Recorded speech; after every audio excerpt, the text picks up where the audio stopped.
So let's rank all the 19 confirmed true Jinchuriki of the Naruto series. So no fake Jinchurikis like Kinkaku and Ginkaku and all this stuff. No, only people that got an entire tail beast instead of them, or have a tail beast, because we're gonna give Naruto an exception, because if Naruto wasn't in the list, it was gonna be just weird because it has only 50% of 9 tails. But let's start off with number 19, Bunpuku. And you may be scratching your head a little bit, and who is this guy? This is actually the monk that was the Jinchuriki of Shukaku before Gaara. I'm putting him here in last place because we never even see the guy fighting. He doesn't have any battle feats, so by default, he kinda gets last place. I guess you could say he can transform into Shukaku, but every Jinchuriki can do that. It's a completely different matter if they can control the tail beast or not, and Shukaku is the weakest tail beast, so even if you take that into account, Bunpuku, the guy that came before Gaara, is gonna be the weakest Jinchuriki that we know of. For number 18, we have Fu. She's actually the Jinchuriki of one of the strongest tail beasts, the 7 tails. The only tail beast that can literally fly, which is actually pretty impressive, and because it's the 7 tails, it's gonna be the 3rd strongest tail beast. But Fu herself is not exactly impressive. First, she was captured by Kakuzu, which is an anti-feat by itself, but also, she was just a Genin from the Waterfall Village. We see in those filler episodes where the Konoha 11 characters are taking the Chunin exams again that she is in there and she's just a Genin, and she gets captured shortly after that, so she certainly is not that impressive as a ninja, and she doesn't have the ability to tap into her tail beast, so not even that's gonna help her out. Number 17, Rin Nohara, Obito's big crush. She was the Jinchuriki of the 3 tails for a short amount of time. This was a plan of the Mist Village to implant the 3 tails on Rin so that when she returned to the Leaf Village, she would go berserk and destroy it because the 3 tails would go crazy and shoot Bijudamas and whatnot. But that was actually a plan that Madara implemented so that Obito would watch Rin die by Kakashi's hand, and so Obito would be turned to the dark side. It was pretty crazy. Now, Rin didn't have the ability to tap into the 3 tails either, but she was more powerful than Fu because she was a Chunin, and she was actually promoted to Chunin at 11 years old, which is actually better than anybody in the Konoha 12 by a pretty long shot, actually. Yeah, man, she could fight. She was fighting in the 3rd Great Ninja War. She was sent into the battlefield, so that speaks something of her abilities. She had some ability in healing ninjutsu. After all, she was able to transplant Obito's Sharingan into Kakashi's eye socket. But other than that, Rin was not exactly a powerful shinobi. Number 16, we have Blue Bee. This is the Jinchuriki of the 8 tails before Killer Bee became the Jinchuriki. He wasn't a perfect vessel, as they say, because he didn't withstand the tail beast for too long before he died. We see him as an Edo Tensei briefly during the war arc and those filler episodes, and he is not terribly impressive. He has some latent 8 tails powers, but he obviously didn't have the ability to tap into the power of the 8 tails like Bee does, because he was not a perfect vessel, so much so that he died in the middle of being a Jinchuriki. But because he was a Jonin, he was obviously much stronger than Rin, Fu, and the monk Bunpuku, so he gets number 16. Number 15, Mito Uzumaki. And I don't like putting Mito here because I believe she was way more powerful than I'm gonna give her credit for. After all, she was the wife of Senju Hashirama, the god of shinobi, and she was chosen by Hashirama to host the most powerful tail beast on the planet. Madara also held her in high regard. After all, the first thing Madara thinks after Kabuto tells him the Naruto is from the Uzumaki clan, he thinks like, oh, from Mito's clan?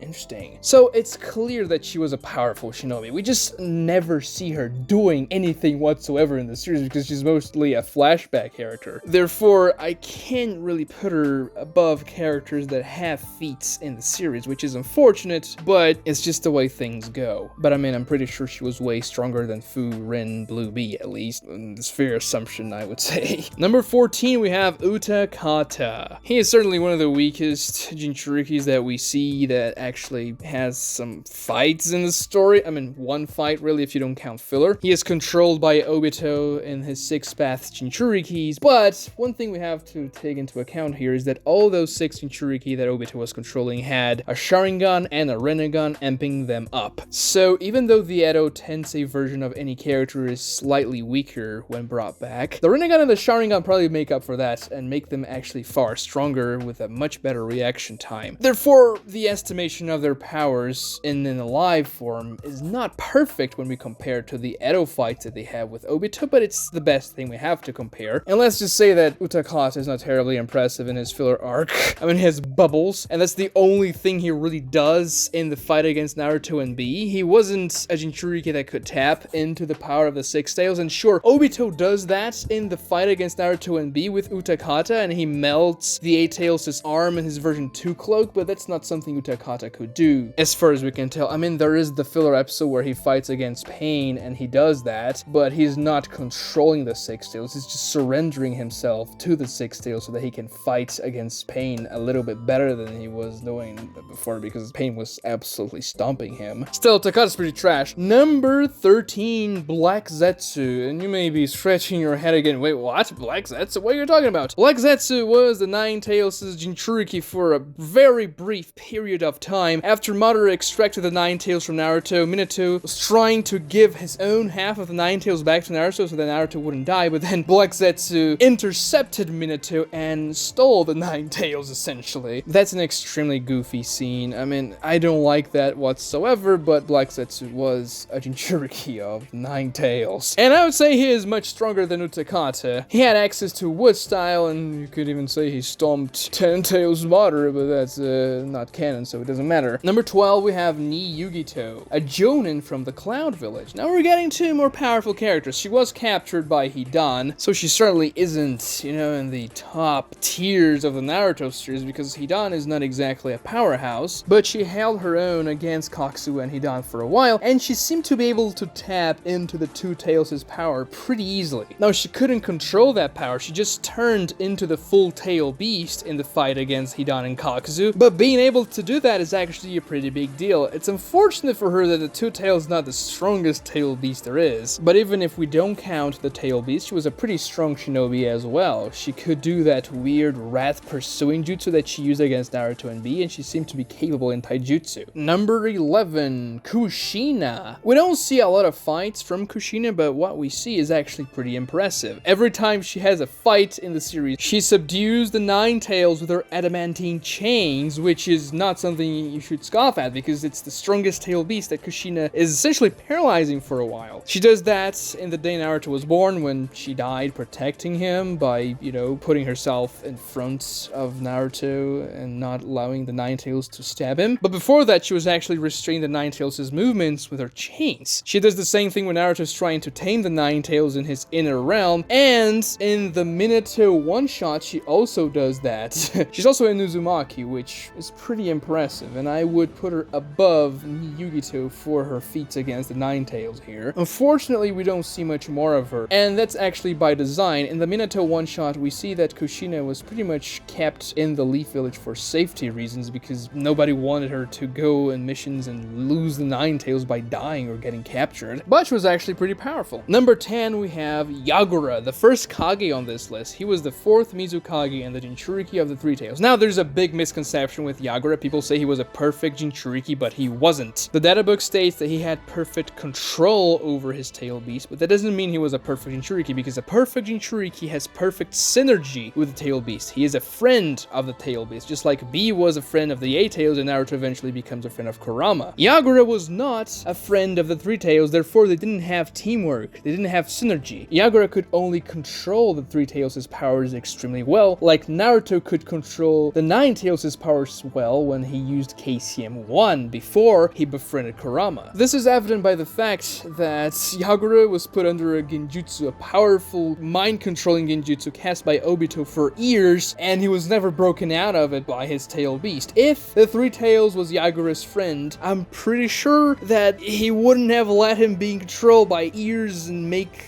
the Mist Village a terrible place for everybody to live, where kids had to kill their teammates in the academy. But because Yagura had a good control over his tail beast, he was pretty powerful, and we also see some interesting feats in the fight against Naruto and B. He could use that weird water mirror jutsu that created doppelgangers of the attacker and kind of countered Naruto's Rasengan and B's slashing attack, and he could also use that paralyzing coral in his version 2 state to paralyze people. Durr. And the man was a Kage, so like, he was probably pretty powerful. It's just that the people above him on this list are more powerful than him. Number 9 is gonna be Gaara, the 5th Kazekage. And some people may be getting mad already, because because I'm not putting Gaara higher up, but hear me out. Gaara was only a Jinchuriki up until the Kazekage rescue arc. He lost Shukaku to the Akatsuki and died, and then he was resurrected by Chiyo, but then he was no longer a Jinchuriki. So I'm counting his prime Jinchuriki strength when he fought against Deidara above the Sand Village. And that fight was a stomp, by the way.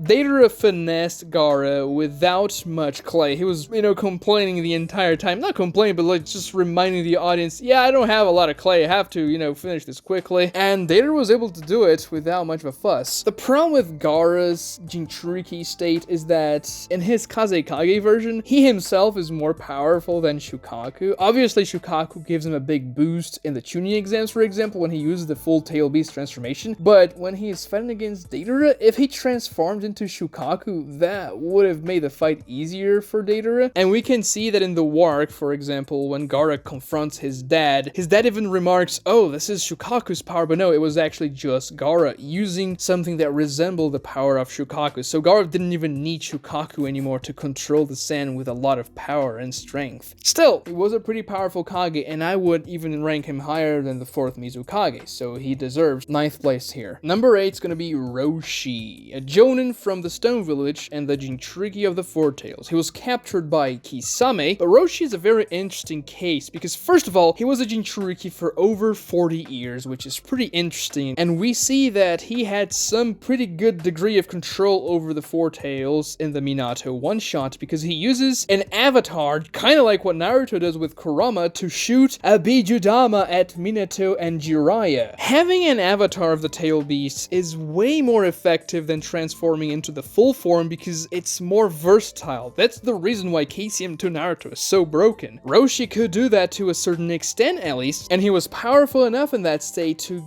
throw a Bijudama, which is one of the strongest attacks in the series. Naruto himself was not capable of throwing a Bijudama when he was in KCM 1, aka when the Nine Tails was not helping him out, so the implication is that, at least to some extent, the Four Tails was willing to help Roushi out. Now, they probably weren't friends at all, because their final exchange in that inner realm during the final moments of the Edo Tensei, the Jinchuriki and the Warwick, says that, oh, we were Tail Beast and Jinchuriki for 40 years, can you call me by my name? And then Roshi says, oh, San will do, won't it? Which is just part of Son Goku's name, the Four Tails. And in that exchange, the Four Tails says that Roshi was always a harsh guy that never became too friendly with him, but they had a relationship, and we see that in the Third Great Ninja War, Roshi was fighting with the power of the Four Tails. So even though Roshi was not a perfect Jinchuriki, he had at least a contract with his Tail Beast where he would be able to get some of its powers. Also, Roshi was a magma style user, which is pretty damn strong, and it already makes him a formidable threat without the Tail Beast. We saw him clashing against KCM 1 Naruto in the Wark when he was being controlled by Obito, and he had this powerful magma mantle that completely covered his body, and also pretty powerful magma style jutsus. And yeah, because he can cast a Bijudama, I'm ranking him higher than Gaara. I'm pretty sure he would defeat the Gaara that fought Deidara. Number 7, we have Han, Roshi's partner essentially, because we see him doing the exact same thing Roshi was doing in the Minato one-shot. He was using an avatar of the Five Tails to launch a Bijudama at Minato and Jiraiya. And by the way, Minato and Jiraiya in that scene, they had to escape. Minato used the Flying Raijin to save Jiraiya and his team so that they wouldn't be exploded by a Tail Beast bomb, and Minato, the guy that eventually got a flee on sight order from all villages, had to flee the battlefield because of Han and Roshi using the powers of their Tail Beast. So this speaks volumes. No, Minato is a big deal. Han was also not a perfect Jinchuriki, but he definitely had a similar contract with his Tail Beast. It could use the Avatar and a Tail Beast bomb, pretty damn powerful. And the Five Tails was slightly stronger than the Four Tails because, well, one more tail, more chakra, more power. There's also a really cool scene of the Five Tails when it nails the Eight Tails in the Wark with Tsunori, essentially shoving its horns in a charge against the Eight Tails, which takes B and the Eight Tails out of commission for a while, and well, it's a powerful attack that I kind of enjoy a lot. And Han himself is pretty powerful without the Tail Beast powers, just like Roushi, because he has Vapor Style. He can imp his speed to an absurd degree, so much so that he blitzes KCM Naruto with that massive kick on his face, and Naruto flies hundreds of meters away. B has to hold Naruto so he doesn't, fly to the other side of the continent, pretty much. And that's why I'm ranking him higher than Roshi, but I would say Roshi and Han are pretty much evenly matched here. Number 6, Killer B, the first perfect Jinchuriki we're talking about here. And we see that B is just at another level. First, because the 8 Tails is stronger than all other Tail Bs that come before it. I mean, the 9 Tails is stronger than the 8 Tails, but other than that, the 8 Tails is the strongest one. B is also perfect Jinchuriki, meaning that the 8 Tails is going to help him out as a friend, and they have teamwork. The 8 Tails breaks B out of Genjutsu. We see that time and time again during the series, especially when he fights against Sasuke and Itachi. And B can use the powers of the 8 Tails extremely well. He's very good at using partial transformations, only extending a couple of tentacles, or the entire transformation if he wants to level a forest or shoot powerful Bijudamas. He can also tap into the Version 2 very well, and use a regular cloak too, the way he pleases. B himself in base is also pretty damn powerful. He is fast, he is very good at using swords, he uses 8 at the same time, he has lightning style. B is a powerful shinobi. Number 5, Minato. And this is going to be Edo Minato, obviously, because he is the one who uses the 9 Tails as a Jinchuriki. And Minato is the guy known for his absurd speed while he was alive, so when he gets a KCM2 amp on top of it, it makes Minato that much more broken. Not only that, but he's also capable of using the Kurama avatar, just like Naruto. I mean, it's implied that he's not as good with it as Naruto was, but he can also tap into that power and use a massive Rasengan in combination with Naruto when they were fighting against Juubito. So yeah, when you give one of the strongest ninjas that has ever lived the 9 Tails on top of everything, obviously he's gonna get extremely OP. No surprise here, really. Number 4, Obito. And, well, this is a different one because he was the Jinchuriki of the 10 Tails, which essentially catapulted him into another tier of strength when he became the Jinchuriki. He was the strongest character we had ever seen when he first appeared in the story. He had access to the Truth-Seeking Orbs, which is a KK Mora, the combination of every single nature transformation. He could shape them the way he wanted. He could use the 6 Crimson Ray formation to keep the entire alliance stuck in there so he could shoot Bijudamas and destroy everybody, but Naruto and Minato saved everyone. And Juubito was pretty fast. He was reacting to KCM2 Minato, the guy I was just talking about, kinda casually, and he chopped one of his arms off. And the real reason he lost the fight against Naruto and Sasuke there was because his will wavered and he doubted himself. He saw what his life could have been in his mind's eye and regretted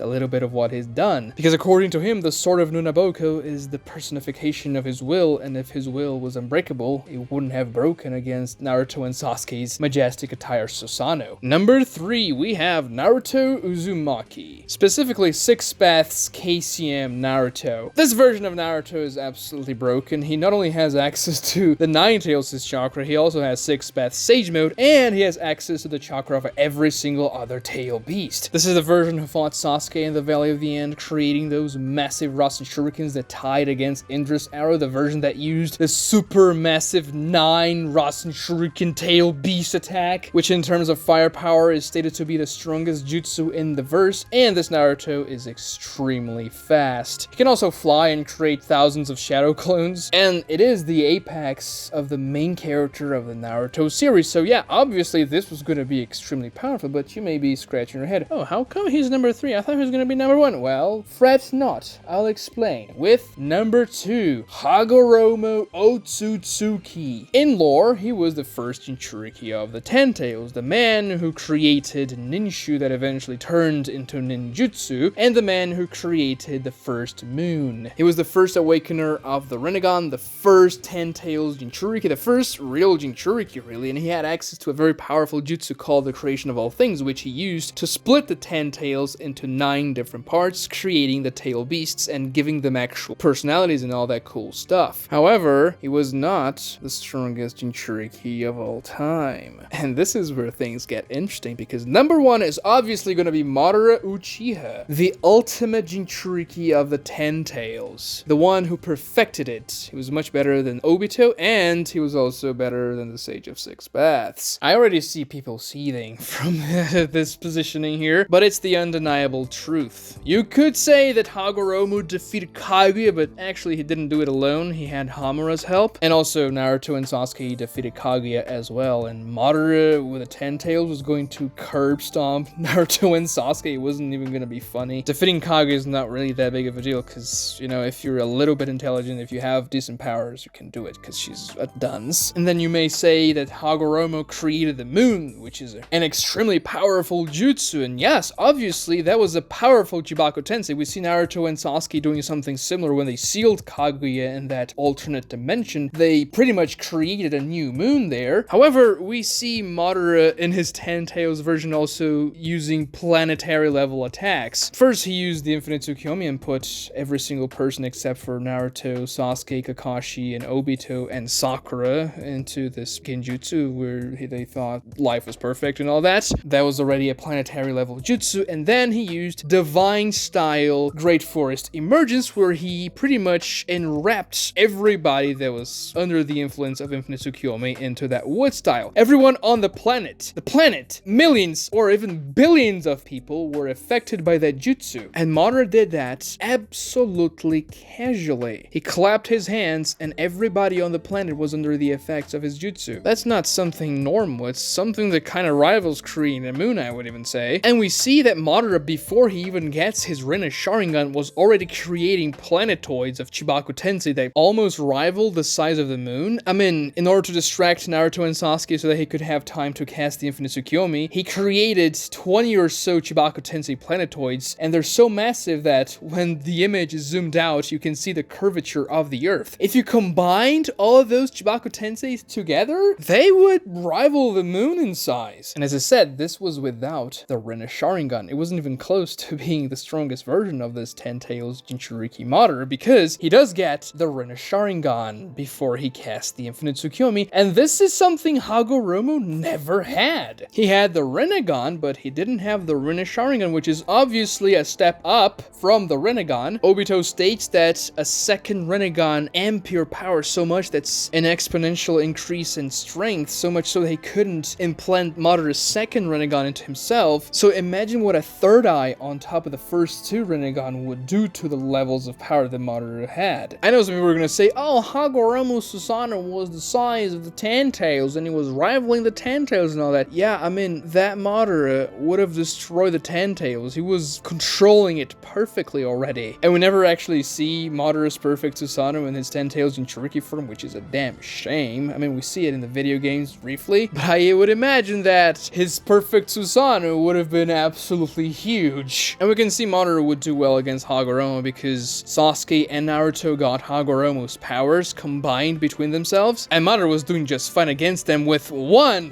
Rinnegan eye. That wasn't even two. So yeah, Madara, #1, strongest Jinchuriki of all time, strongest Naruto character. GG, no diff. If you say otherwise, you are wrong. Subscribe to this channel if you haven't already. Like this video to help me with the YouTube algorithm, especially if you agree with my list. And also, watch this other video right here for more cool Naruto content. Thank you so much for watching.